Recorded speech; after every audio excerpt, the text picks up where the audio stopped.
Hey, uh, I'm going to step out in a little bit, but I was just watching television and I saw Jennifer Aniston and the thing of her career and how she is supposed to be an avant-garde or receive some award for um, homosexual marriage, that she was promoting that cause, and this was such a worthy thing.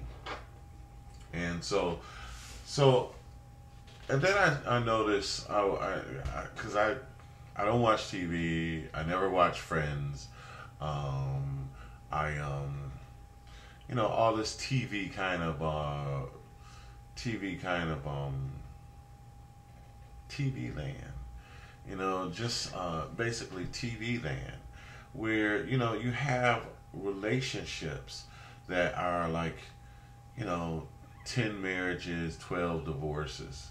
I mean, it's and I saw where it's in this special where she says, well, she did a movie on breaking up. That's what they showed, and then they said, oh well. Then she quoted her and says, well, I'm not one about to ask about relationships. So so she's because basically she had Brad or Angelina. Um, I'm not really an Angelina fan either. I think I mentioned that before a long time ago, because there's a big television craze, and I think that television has its own kind of society, and the way that television influences people is like I'm starting to understand that. Oh, well, if you travel around a lot of places, then this supposed to mean you're educated or you're living the life, or that you're someone special. Because you go geographically, you spend money on going to a bunch of different places so you can say you've been there. And that somehow makes you cultured. Well, I figured that that's one of the big sales points of anybody who lives in TV land, is this kind of um, this blurring of reality or having television values. And so let me tell you one thing. Just let me turn off the set for a second and explain to you. Marriage is not television. Okay, marriage is not some show that you click on and off. Marriage is a permanent commitment for lifetime. So when you see these movie stars getting married for like I don't know how long, a few years, a year, and then divorce, and then getting married again, and then divorce. And then what is really funny about it is that the people are like, oh, they're doing a movie together. They're doing a romantic, excuse me. They're doing a romantic comedy together where they fall in love. Oh, they should get married. That's like the audience. It's like all of a sudden this rumor goes around. So that's like a bunch of women that do that, right? I'm hoping that men don't go around talking about, oh, Jennifer and so or Angelina and Brad Pitt need to get married. Men don't do that, right? Or maybe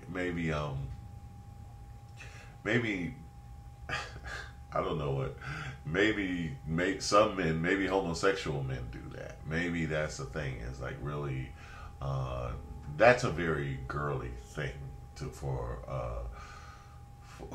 it's very uneffeminate kind of things. It's like, somebody once said to me, jealousy is effeminate. I don't know, but they got a point. I don't get jealous of other men. Other men getting jealous of each other's weight and watching other men's weight, and you're bigger than. That's really, to me, that's gay. Okay, So I politically incorrect or not, So So what I'm saying is that there's this mentality of a television land, like people that are living in TV land, and so when they see a bunch of people getting married and divorced, and married and divorced, then the value of marriage is basically, based on your adrenaline or how long you have your endorphins are based on this thrill, which only comes when you have the television on. So it's just not reality. They talk about reality TV. It's just the biggest mess. You must like really the value and the mentality. Like I was watching BET. I turned on 106 in Park, and I turned it on, and two girls get on, and I think both of their husbands or boyfriends are in jail. So this was like as if it was like a homecoming party on national television, based on two women with their boyfriends, their acclaimed rapper boyfriend, in jail. And it's like, dang, what did they do? Like, as if they went away for surgery or something, This is like something like we supposed to celebrate. This is what they're flaunting in front of kids. So it's like this warped sense of television, this warped sense of reality, and people who live a warped life, in a sense of making, like, going to jail, penitentiary, incarceration, as if that's some kind of good thing. Like it's like a homecoming. Like they went off and fought the war. People that go and fight the war don't get as much acclaim. They're protecting your ass, from getting blown up or whatever, and then you're celebrating somebody running their mouth. Just the reality of it. So what I'm saying is when you base marriage on these popularity polls from people who are living in television land and Alice in Fairyland, Wonderland. That was not Fairyland. I was not trying to make a pun. But I'm just saying, these people who are just, or especially men who are like, that, they're really kind of girly, or petty mentality, a petty mentality when it comes to marriage. They should get married because they just did a movie and I paid $9 and it made me feel real good, so they should get married. To where the girl has to actually go on like a Oprah show and say that, oh no, she's not married, or they're not pregnant, or what have you. These television living everybody's, if you want to call that reality, because that's not really their reality. And anybody who is in television knows these, like Elizabeth Taylor. She had like 9, 10 husbands. There should be, what I'm trying to get at is that if we respect marriage, the institution, instead of being in la la land, that we would better understand, we would have a more realistic, I don't know, civil, attitude when we try to make laws. So if you're saying, well, marriage doesn't matter, they should get married, they should get divorced, they should get married, they should get divorced, we should get married, we should get divorced, they can get married, they can get divorced. When you have this attitude of it's just this meaningless when it comes to life commitments, which are for, the institution of life and family and community and marriage. And when you just have this nonchalant attitude, we should really have a restriction. My thing is, okay, we know homosexuals are going to live the way they want, and I have no problem with that. But, for the mass majority of people to say, anything and everything is marriage, and the hypocrisy of it. I'll get to that, like how they deny, they say, it's okay for everybody to be free and to marry who they want, but yet hypocritically will deny men who want to marry 7 women, especially when half of them is turning gay because we're promoting it to kids, So, or teenagers, that we're promoting this kind of women. Of course, there's 7 men to 1 woman when there's, we're sending men in jail and sending them off to war or turning them gay, and then the women are alone. It's just really just very obvious cause and effect. My point is that heterosexuals need to be more responsible, or people who have the birthright, and I keep going to get to this, the birthright of Esau, selling out his birthright for a cup of soup. Basically, yeah, you're born with certain rights. There's certain, because you're male and a female, you can do certain things, that homosexuals can't do or a heterosexual that is living a homosexual sexual activity.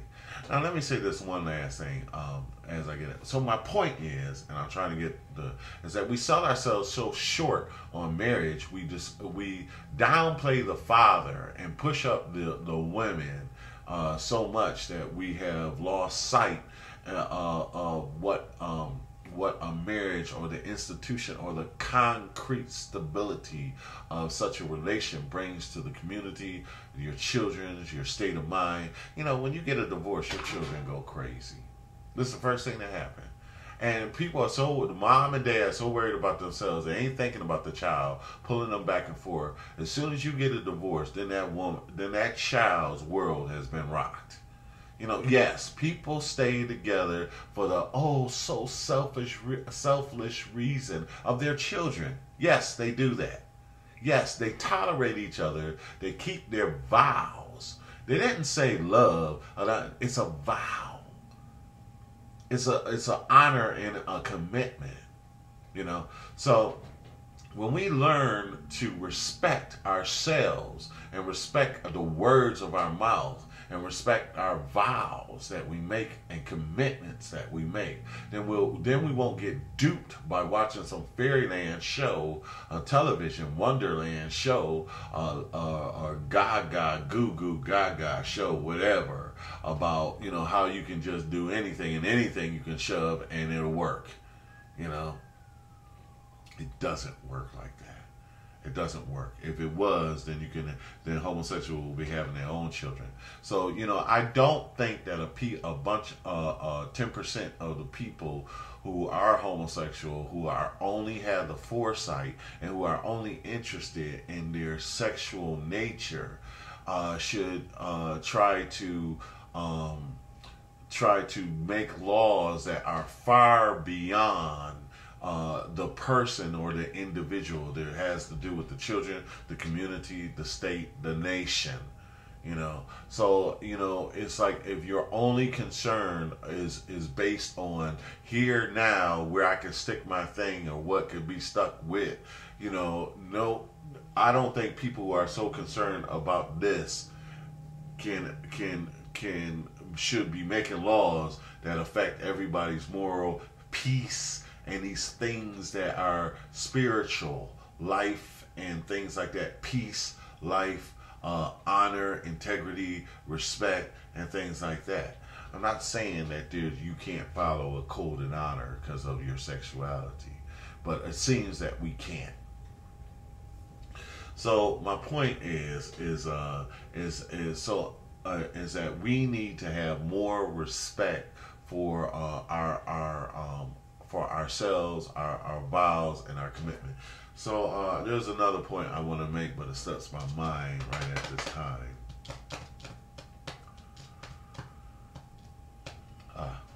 So here's the thought. We need to deal with this TV land. I think that half of this problem is heterosexuals. Homosexuals are going to be homosexuals. I have no problem with that. Okay, 2 things. Homosexuals are going to be homosexuals. Okay, and my point is that heterosexuals or heterosexual needs to be, and to me, everybody is heterosexual. There is no such thing as Charles Mooney said. There's no thing as a black racist. There's no thing as a black racist if you don't have any power. You can have or think what you want.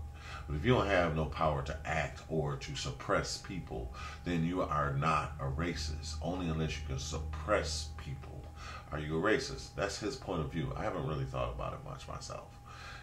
But it's an interesting point of view. But my point of view and why I was saying that is you can't be born with all heterosexuals. Let me see somebody be born with homosexual parts. You're born with heterosexual parts. The homosexual is how you act or your behavior or what you do. So there's a difference. Anyway. So you can't be anybody can be a bigot. Anybody can be a bigot. I'm a bigot against red, the color red. I am so bigoted against the color of red. Woo! If I see another person wearing another color red, anything, I'm just going, unless as long as I don't shoot them or do anything, I can be as bigoted as I want about the color red. That's my preference. That's my choice. We have choices. It's not bigotry. Anyway, I'm not saying just because you don't agree with somebody doesn't make them a bigot, okay? And so that's the first thing that's really, really hypocritical for people who don't want to be called the F word to run around calling everybody the B word, a bigot, That's really foul and stuff like that. But I'm saying is, and that's my point, people who are only concerned about their genitals should not be enacting institutional laws of human society. Okay, so this is my point. My point is that heterosexuals need to be held accountable. We're like Esau and a cup of soup. We don't value our own behavior when we're watching this garbage on television for people who knows, I think Brad Pitt and Jennifer Aniston broke up, but yet they still held their company together. It's TV, folks. It's promotional when they get to be together. And so if they're with one person, it makes for good TV. And see, that's how we heterosexuals are the blame for the state of just this nonchalantness that, like Esau, like Jacob, is like, oh, I notice you don't really care that much about it, if you don't understand your value of it. I'm guilty of the same thing. Lots of times I don't understand how cool my moves are, my dance moves is, and a superstar like Rihanna will be sitting up there doing the same move, same move, and pretending like I don't know it, Anyway, them girls love me and I love them, so but except I dated Belizean women, South America. I believe dated women from Barbados, Belize, and where else? Not Haiti, but there's Barbados, Belize. No, 2 Barbadians and 1 Belizean. The Belizean woman, boy. Woo! It ain't over. Anyway, so my point. I'm going to get back because I'm trying to go to 20 minutes. So I saw a homosexual. So my point is, there should be a limit to how many times heterosexuals, if you're going to make marriage laws, since we're changing their laws and excluding polygamists, or if you can marry 2 men can get together and 2 women can get together, why can't one man marry the abundance of women that are left over, especially since women say they can't find any good men? So we need to enact polygamy laws. If you're going to start changing it, and if it's okay to change it, then why ain't it okay to change that? Hypocrites. I hate to go there. I'm sorry. I'll take that back. I don't mean to call anybody names. All right. So my last point is it should be only three marriages. Not my last point. Second marriage. Last point. Should be only 3 strikes, you're out. 3 strikes, you go to jail forever. 3 divorces, you cannot get married again. That should be a law. We're going to modify marriage. That's what we should do, and include polygamists. All right, I'll stop running that. I'll get back to that on another ball. Anyway, I saw television show on public access where a homosexual man was just talking for 5 minutes, and so I was listening to him, and he seemed like a good guy, all right guy, he wasn't flamboyant, or anything like that. He wasn't like trying to be a female or anything like that. But one thing he said that I thought, he says, why are you asking me about my sexuality? The most real homosexual I've ever gone. Who cares about your damn homosexuality? Why you gotta always flaunt it like it's just such a big deal? Why you always gotta be the loudest in the crowd? In the crowd of women. The gay man, the loudest in the crowd of women. Nobody cares. Why you got to make it such a big deal? Why you got to parade it? That's whatever. People do that. I'm not even talking about that. My point was, he said that was very, very interesting to me. And he said, I don't. He talked about the church and stuff, and of course he justified marriage and all that stuff. But one thing he said, the problem is like, in the real heart of the problem with this, which is not really the heart. There's two parts of this. My point is, gays just want to be sanctioned and want it to be okay and stuff like that, and like it not be a sin or anything like that. When adultery and fornication stop being a sin, then that'll stop being a sin. Okay, live with it like everybody else does. Sin. Okay, I can't go and start screwing. I ain't gonna go there because I really tear the roof off some things. I don't want to do that. Let me say this. The guy said this one thing that really was. He said the problem is when they go and a gay person die of AIDS or whatever, there's been 70% of the people who are already dead from AIDS are homosexuals. I'm very sorry. I don't never want to see that happen to anybody. But the thing about it, and I'm sorry that they're so committed to that life that would lead to that. But anyway, the one thing that he said that was real important, I got to go to 30 minutes. The one thing he said that is real important, and he said it's when they die, when they've been sexually involved with somebody. And remember, it's sexual, it's sexual. He went on to say something interesting, is not just that his attitude it's not just about the sex. It's just what the gay person thinks and what the gay person likes and what the gay person does. I don't see how these things, that's like, to me, that just says like, we'll paint a gay picture. A painting, it's not gay because you can't have a gay painting, just because you're an artist. If you paint a sunset and it's a sunset, and I paint a sunset and I'm straight, and you paint a sunset and you're homosexual, your sunset is just a sunset, you can't have a gay sunset, Anyway, so my point is what he said that was really most valuable, and I think it's like when he dies, the family of the two people who are greedy, and you don't have to be homosexual to do this, for this to happen in your family. This happens when anybody dies. The first thing that they're concerned about is who gets this, who gets that, who gets the TV, who gets that. These little small petty things that anybody can go to the corner store and buy. They want to know who got that, who took it. The first thing is they fighting over who got the fur coat, who got this, who got that, just who get the car, who got that house, and can't get nothing for themselves, right? That's it's pathetic, and this is supposed to be honorable. Family does this. Everybody's family. Everybody's family. When somebody died, they're concerned about what they can get. And so what the man said is, the homosexual man said, is that he said, my family, I don't think, that's what he said. He said, I don't think my family would do that. I like that guy. He said, I don't think my family would do that. But he said, I got a good lawyer. He says, you know, who gives a darn about marriage? He's probably the realest homosexual. He says, you know, you got the person you with. Who gives a, you don't have kids, you know, and so, and you know, he didn't say anything about taxes or anything like that. But that's my concern, is that the government should not legislate homosexuality, and really they just bought them. It's just like the same relationship. It's motivated. Arab people is really good at seeing people's motivation.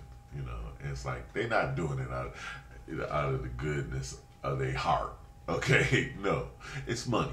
You know, and that's their motivation. You know, just like, you know, this is the thing. I haven't said anything about healthcare, but this is just the same thing.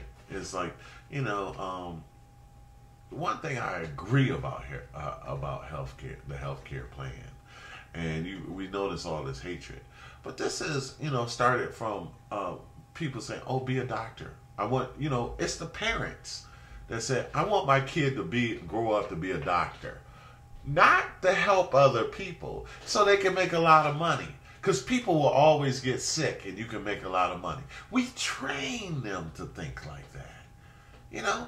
We're the reason why why these same parents can't get health care.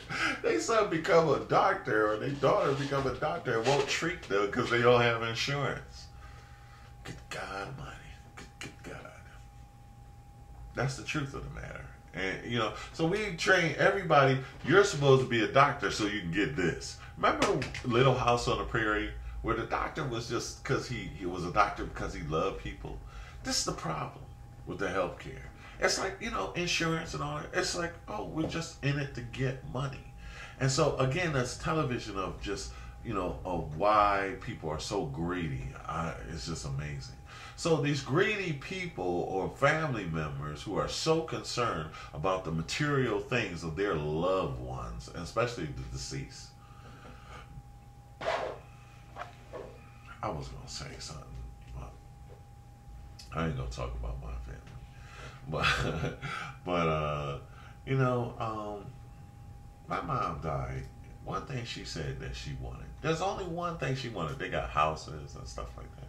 You know, and actually down south right now, they're going through a dispute over my grandmama's house.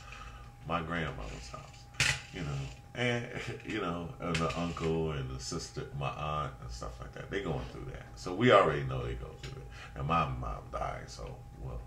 But one thing I can say is, so my mom said there's one thing she wanted. Only one thing she wanted was one of these quilted blankets. That's the only thing that our grandma used to make. That's the only thing she wanted. They wouldn't let her have it. So, you know what? So, the guy said, the homosexual guy said, I won't tell you. It gets worse than that. That's one thing I was going to tell you about that. The one thing the guy said, the homosexual guy said, and he says, I got a lawyer. He says, I got a lawyer so I can will my stuff over to his sex partner. You know? He says, I got a lawyer for that, you know? And says, I could care less, you know? Who gives you the right to get married? The church? So, you know? The church don't respect you, respect your thing, don't respect your marriage. They respect you as people, you know? And, you know, look at the church. You know, the church got problems. They're a bunch of homosexuals. As it says, you know, it's not good for a man to be alone. You know, the only reason why the church has got so many homosexuals is because they alone all the darn time. It's not how it's supposed to be. Catholic Church and Catholic priests aren't supposed to be like that. The only reason why they like that is because the people that when they come to the parish, they didn't want the priest that, you know, because the priest is supposed to live off the offerings. The Levite, you know, the priest is supposed to live off the offerings. You know, you're supposed to get 10% of your income so he can live. Well, if the man had a family, then you would be supporting his family. And the people were too stingy to do that. You know, the church people. So they didn't want the pastor, the priest, remember Creflo Dollar and all this stuff. They don't want you to get rich. They don't want you to have money. They don't want you to have more than they got. That's for sure. So they made the priest have a celibate and not have a family. It's not all preachers are like that, but that's what they did to them. And then these guys turn homosexual and start attacking their children, their boys. Because that's the one they next to, the altar boys and stuff like that. So that's the first one. I never had that problem with them. That was one of the best experiences of my life. It seems so far gone from what they live with today. Those were great men. The priests, and this one guy, I heard he tied up children, tied them up. So this guy was just a whole nother level. And so, I don't know what I can understand the churches and the Pope's concern. I can understand that. As you put that out there, it would just destroy the church. But, it's doing it anyway. So it's just like you can't blame them no more than you can blame an automaker and Toyota, for knowing that they have a problem with these cars. So anyway, 3 strikes you're out. If you could send a man to jail for having 3 crimes, he hungry or whatever, his problem is, then 3 strikes you're out for marriage. God bless you all. Love you all. Sorry I ran my mouth so long. But,